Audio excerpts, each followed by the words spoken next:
Salut à tous, aujourd'hui vidéo que tout le monde attendait a priori, j'ai eu beaucoup de commentaires pour me demander une version pour la physique des différentes ressources que j'ai utilisées pour bien performer, que ce soit au cours de l'année ou bien au concours, que ce soit à l'écrit ou à l'oral. Pour donner un peu de contexte, en 3,5, parce que j'ai fait une 5,5 donc, où j'ai appris pas mal de choses, donc en 3,5 j'étais plutôt moyen dans toutes les matières, notamment ma matière de prédilection qui était les maths. Je tournais autour de 13 ou 14, on va dire, de moyenne. Mais il faut savoir aussi que la classe était à majorité des 5,5, qui étaient tous très forts. Il y a eu beaucoup d'admissibles aux ENS à ce moment-là. Et donc, voilà. En physique, par contre, c'était un peu plus la catastrophe. Au début d'année, je tournais bien en dessous de la moyenne. Et c'est qu'en fin d'année que j'ai pu engranger un peu plus de points, arriver à la moyenne, voire 12 en moyenne de physique.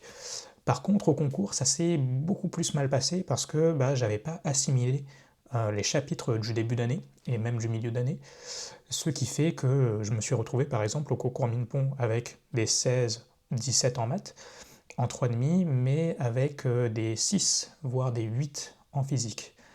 Et ça n'était pas commune. En physique, à Centrale, c'était pareil. Sur CCNP, c'était un peu mieux, mais ça restait toujours assez médiocre pour quelqu'un qui prétendait à intégrer les meilleures écoles. Et donc, en 5,5, j'ai revu entièrement ma méthode de travail, parce qu'il est clair que je n'avais pas de méthode de travail, je n'utilisais pas du tout les bouquins, et je revoyais très peu le cours, ou du moins je le revoyais très mal. Et aujourd'hui, ce que je vous propose donc, c'est de passer en revue ma méthode de travail en physique et notamment ce que j'ai utilisé pour pouvoir m'améliorer. Alors, premièrement, il y a un livre que je ne recommande pas spécialement, même pour ceux qui préparent les concours les plus exigeants, c'est ce livre, le Méthode X de physique. Pourquoi je ne le recommande pas? Parce qu'il est assez daté. Je ne pense pas retrouver la date quelque part, mais c'est un livre qui contient énormément, mais énormément d'heures programme. Je vois 1998 ici, ça date un peu. Le programme, il est très changeant en prépa. Généralement, tous les 5-6 ans, il y a un changement qui s'opère, des chapitres qui s'ajoutent, des chapitres qui s'enlèvent, des nouvelles notions qui arrivent et d'autres qui sont bons. Donc c'est pour ça que c'est ce genre de livre, certes, qui était un incontournable à l'époque, ne l'est plus forcément aujourd'hui et est plutôt une perte de temps, je dois dire. Même s'il y a quelques équations qui peuvent être intéressantes à retenir et des choses comme ça, mais le jeu n'en vaut pas la chandelle. Déjà qu'en 5,5, j'avais pas spécialement le temps de tout faire là-dedans, alors en 3,5, n'y pensez même pas. Donc ce livre-là, je ne le recommande pas, même si il y a quand même de bonnes choses à en retirer. Mais le taux d'effort n'est pas respecté pour la loi de Pareto, la loi du 80-20. Donc c'est pour ça que nous, on va partir sur des bases déjà plus solides. Comment je travaillais en sup? Je travaillais pas. En spé, c'était à peu près la même chose, mais cette fois-ci, je me suis pris un gros mur. Et en 5,5, donc j'ai totalement redécouvert ce que c'était que de travailler, pas forcément efficacement, je ne dis pas avoir la méthode miracle, mais moi ce que je faisais donc le soir ou même la veille, parce que bon, j'avais déjà vu le cours l'année dernière, même si je prenais pas forcément le temps de le revoir ensuite, en 5,5, eh bien je travaillais mon cours dans ce livre-là, un livre assez massif qu'on appelle le 1001 questions en physique. Alors, en quoi il consiste? Donc, sur les premières pages d'un chapitre, on aura donc tout ce qu'on appelle la partie cours. Donc ça sera toutes les questions de cours posables pour donc le chapitre en question. On va chercher un chapitre par exemple acoustique dans les fluides. Bon, j'ai fait une PSI, pied étoile. Alors je ne sais pas si vous verrez, c'est à l'envers. Mais donc on a toute une partie cours ici. Hop. Donc le cours d'abord, on te demande de redémontrer pourquoi une tranche de fluide compressible est-elle équivalente à un système masse-ressort. C'est pas forcément dans le cours, on va dire, le prof il dit pas « retenez cette démonstration, elle est archi importante ». Non, mais elle est posable comme ça. Et c'est pour ça que moi je me fiais pas forcément au programme de colle. Parce que le programme de colle, certes, il y a des questions de cours, mais c'est mieux de se référer à donc une base de questions et d'exercices qui te permettent de tester tes connaissances et tes réflexes juste en sortant du cours. Pas besoin de maîtriser énormément d'exercices pour le faire. Ensuite, on a tout ce qui est conseils à suivre et erreurs à éviter, ici. Donc c'est là aussi d'une valeur inestimable. Pas mal de conseils et donc de méthodes de démonstration. Et ensuite, on a toute une partie application directe du cours, qui donc sont des exercices de TD à application directe. Et ensuite, on a ce qu'on appelle les questions de réflexion, avant de passer donc à la partie vraiment exercice. Donc moi, pour maîtriser mon cours, ce que je faisais, c'est que je le relisais une fois le soir, et ensuite j'attaquais directement les exercices, le cours d'abord, et la lecture des conseils à suivre et erreurs à éviter. Ensuite, j'essayais de faire application directe du cours. Voilà comment je travaillais en physique pour maîtriser un chapitre entre guillemets. Ensuite, tout ce qui est questions de réflexion et exercices, je ne les faisais pas maintenant. J'en parlerai un peu plus tard. Donc ensuite, eh bien, quand on a fini de préparer le cours, entre guillemets, l'étape logique, c'est la colle ensuite. Comment je préparais mes colles? Eh bien, c'était assez simple. Déjà, j'essayais de faire les exercices de mon prof, de mon TD, en 3,5, mais je me suis rendu compte que c'était pas assez rapide pour moi. Moi, ce qu'il faut savoir, c'est donc que j'avais besoin de faire l'exercice et ensuite d'apprendre avec la correction. Pourquoi certains pensent que c'est une mauvaise idée? Parce qu'ils se disent qu'on n'a pas assez cherché et donc qu'il faut forcément avoir la réponse avant de chercher la correction. Mais ça, c'est un peu faux. Enfin, du moins, si vous avez 10 000 heures dans une journée, pourquoi pas, mais on n'a que 24 heures et notre énergie est aussi limitée. Donc moi, ce que je faisais, c'est que je faisais donc 15 à 20 minutes de recherche sur un exercice, et ensuite je regardais le corrigé. Mais dans quoi? Parce que le TD n'avait pas forcément de correction. Eh bien, je travaillais exclusivement dans ce livre. Alors, c'est pas le Duno de cours, c'est le Duno méthode et exercice de physique. Là, c'est la version Psy étoile. La deuxième édition, si je regarde la date, ça va être du 2022. Bon, prenez une version plus récente si jamais vous avez l'occasion, pour être vraiment à jour sur les exercices phares et incontournables. Et pourquoi j'utilisais ce livre et pas un autre? Tout simplement parce que c'était ce qui me correspondait le mieux. Moi, j'avais besoin de pratiquer, avoir beaucoup d'exercices sous la main pour pouvoir donc pas traiter toutes les questions possibles, mais au moins les triturer dans tous les sens pour vraiment comprendre pourquoi on a ça dans le cours. Parce que c'est bien beau d'apprendre le cours, mais si on ne sait pas à quoi ça sert, c'est complètement inutile. Vraiment.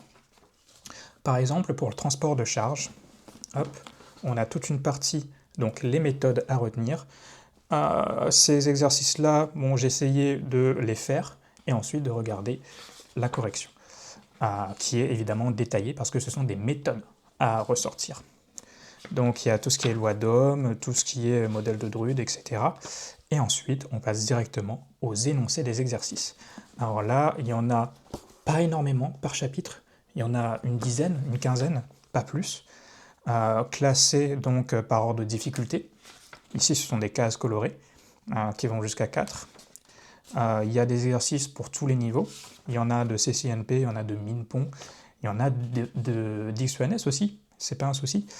Pas forcément très difficile, je dois l'avouer, même si c'est 4 étoiles. Bon, après, je me suis préparé pour XENS, on va dire, j'ai eu d'assez bons résultats. Donc forcément, on n'a pas la même échelle.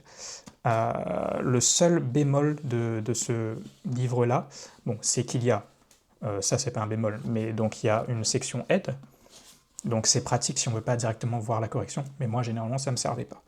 Et ensuite, les corrigés des exercices.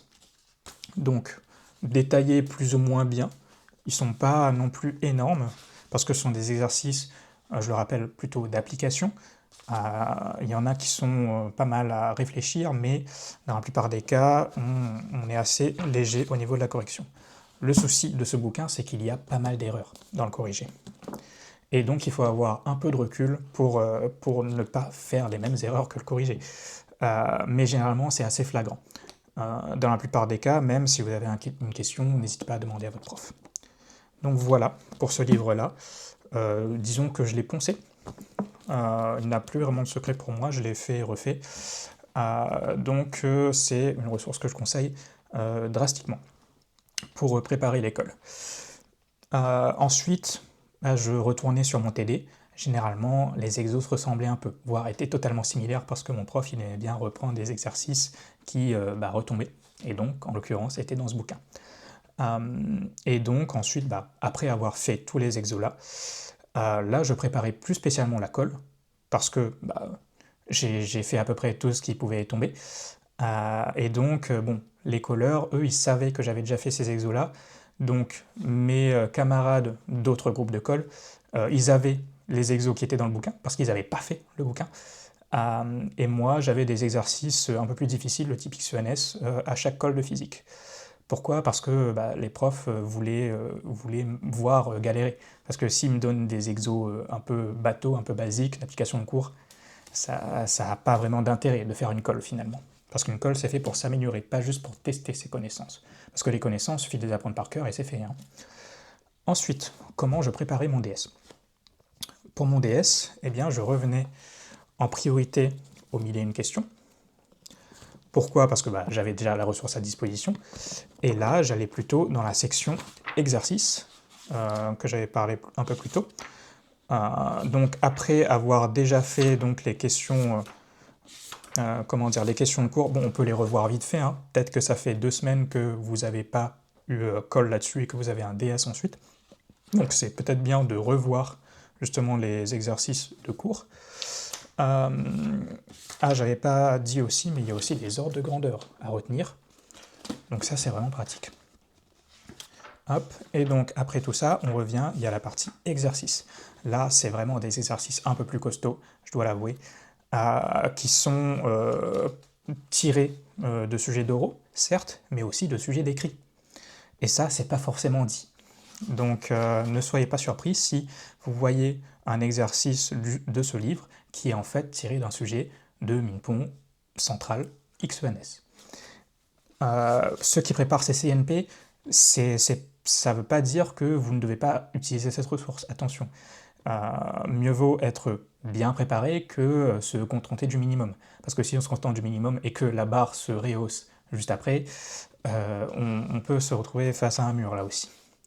Donc là, à nouveau, il n'y a pas énormément d'exercices. Bon, sur certains chapitres, il y en a un peu plus, parce que ça a le mérite de détailler un peu ce qui se trame. Par exemple, il y a un chapitre là, il y a 70 exercices, mais là, c'est vraiment du peaufinage après avoir préparé le cours et la colle. Tout ce qui est préparation du DS, là, on peut faire autant d'exercices qu'on veut, on ne sera jamais vraiment prêt. Comme les concours finalement. Hop. Et qu'est-ce que je peux dire de plus? Eh bien, j'utilisais une ressource supplémentaire qui est un peu plus coûteuse. C'est Docsolus, vous avez déjà entendu parler, très sûrement. Pourquoi j'utilisais cette ressource? Eh bien, parce que déjà j'étais en 5,5, donc j'avais un chouïa plus de temps. Même si on a 24 heures dans une journée, j'ai pas besoin de repasser 1 heure, voire 2 heures sur un cours. Surtout avec ma nouvelle méthode de travail. Un 3,5, il peut faire exactement ce que j'ai fait en 5,5 et avoir des meilleurs résultats. Ça a déjà été prouvé dans mes sessions de suivi particulier. Donc voilà, c'est pas parce que j'étais un 5,5 que j'étais soudainement doté d'un pouvoir mystique. C'est pas le cas. Et donc, qu'est-ce que je faisais sur Docsolus? Eh bien, je prenais des sujets qui étaient en lien avec le DS que j'allais faire. Par exemple, s'il y avait électromag et diffusion de particules, eh bien, je cherchais dans les filtres électromag et diffusion de particules. Et je faisais un maximum de sujets. Un maximum, c'est pas 30. 3 sujets, grand maximum. Parce qu'on n'a pas le temps. On a autre chose à faire en prépa que de faire des sujets. On a des DM à rendre, on a des colles à préparer, on a des cours à lire et préparer, des TD à faire. Donc c'est pas de tout repos. Et on n'a pas le temps de faire 6000 sujets en une semaine. Donc généralement, on avait déjà notre emploi du temps du DS. Et donc, 2 semaines avant, j'essayais de commencer à me renseigner sur donc, les exercices à faire, les sujets à faire, et je les classais par ordre de priorité, on va dire. Un sujet qui reprenait parfaitement toutes les notions que j'avais déjà vus de près ou de loin, eh bien, je mettais comme très prioritaire. Ceux qui avaient un peu de rapport, mais sans plus, eh bien, moyenne priorité. Et ceux qui n'avaient pas du tout de rapport, mais une question ou deux qui avaient ce thème-là, eh bien, je les mettais en priorité très basse. Et comme il y a énormément de sujets, on arrive très vite à 3 sujets qui sont pas mal prioritaires. Je faisais aussi des bouts de sujets uniquement. Qu'est-ce que j'entends par là? Eh bien parfois il y a un sujet avec juste une seule partie qui concerne par exemple la diffusion de particules. Dans ce cas-là, je ne faisais pas tout le sujet, je faisais que la partie diffusion de particules. Comme un mini DM, un mini TD que je faisais en réalité, et ça me permettait de voir beaucoup plus de choses que de faire un sujet complet. Donc voilà pour les ressources que j'utilisais. C'est pas révolutionnaire, mais ça marche. Donc je vous invite à vous y tenir si jamais vous avez ces livres à disposition. N'hésitez pas non plus à me poser des questions en commentaire si vous le souhaitez, à faire intervenir vos professeurs aussi pour qu'ils donnent leur avis finalement sur les ressources qui sont utilisables, même si généralement les profs sont assez conservateurs et disent le cours et le TD suffit. Mais pas pour tout le monde. On n'est pas tous des génies qui peuvent assimiler le chapitre avec 5 exercices. Moi j'avais besoin de faire une vingtaine d'exercices pour tout simplement comprendre de quoi on parlait. Donc voilà. J'espère que cette vidéo vous satisfera. Ne pas trop vous décevoir parce que j'ai pas énormément de ressources. Les ressources sur internet sont extrêmement limitées comparées aux maths.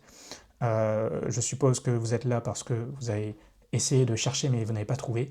Mais c'est pour tout le monde pareil. Je n'ai pas de recettes miracles, de ressources sur internet à vous partager. Parce que tout simplement il n'y en a pas, je ne peux pas les inventer. Donc voilà. Si vous avez des suggestions de ressources à faire en commentaire, n'hésitez pas. J'ai pas parlé du no cours et exercices parce que j'avais déjà le Duno méthode et exercice, ça me suffisait amplement. Le cours du professeur suffit en général, mais les exercices ne suffisent pas. Mais ce n'est pas à bannir. C'est une ressource que je pouvais utiliser aussi, mais je ne pouvais pas non plus trop diviser mon énergie entre 2, 4, 6 ressources. Ça, c'est humainement pas possible, surtout quand on a un temps aussi limité qu'en prépa. Donc, sur ce, je vous dis à la prochaine et portez-vous bien.